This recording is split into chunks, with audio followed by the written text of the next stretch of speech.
بسم اللہ الرحمن الرحیم۔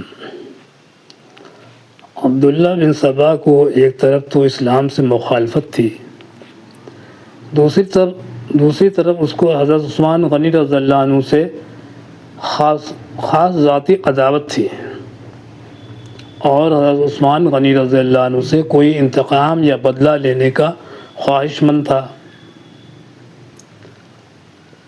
کوفہ میں آ کر بہت جلد عبداللہ بن سبا نے اپنے زہد و تقوی کا سکہ لوگوں کے دلوں پر بٹھایا۔ عام طور پر لوگ اس کو تعظیم و تکریم کی نگاہ سے دیکھنے لگے، اور اس کا ادب و لحاظ کرنے لگے، جب کوفہ میں عبداللہ بن سبا کے پھیلائے ہوئے خیالات کا چرچا ہوا تو یہاں کے گورنر سعید بن العاص رضی اللہ عنہ نے اسے بلا کر ڈانٹا، اور وہاں کے سمجھدار اور شریف آدمیوں نے بھی اس کو مشتبہ آدمی سمجھا۔ چنانچہ عبداللہ بن سبا کوفہ سے نکل کر وہاں شام کی طرف روانہ ہوا، مگر جس طرح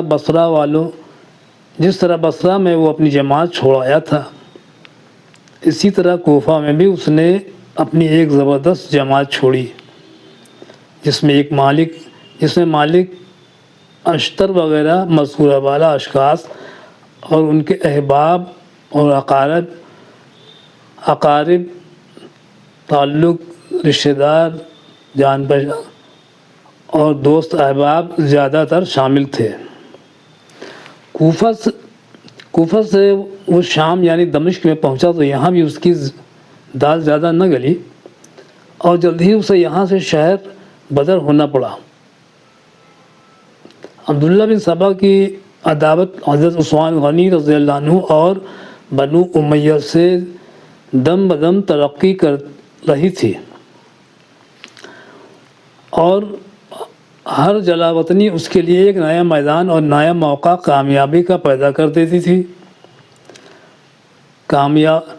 نیا موقع کامیابی کا پیدا کر دیتی تھی۔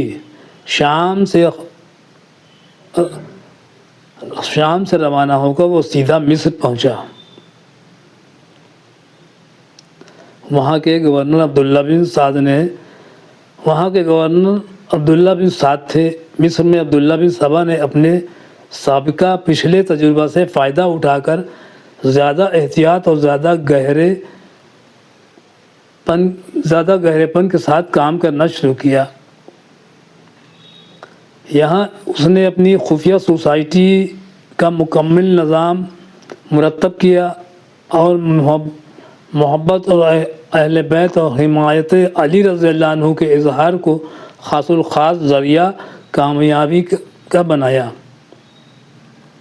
مصر کے گورنر عبداللہ بن سعد کی نسبت بھی مصریوں کو اور وہاں کے مقیم عربوں کو شکایت تھی۔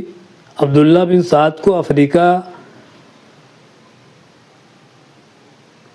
افریقہ بربر نے قیصر قسطنطنیہ کے معاملات کی وجہ سے داخلی اندر کی باتوں کی طرف زیادہ متوجہ رہنے کی فرصت بھی نہ تھی۔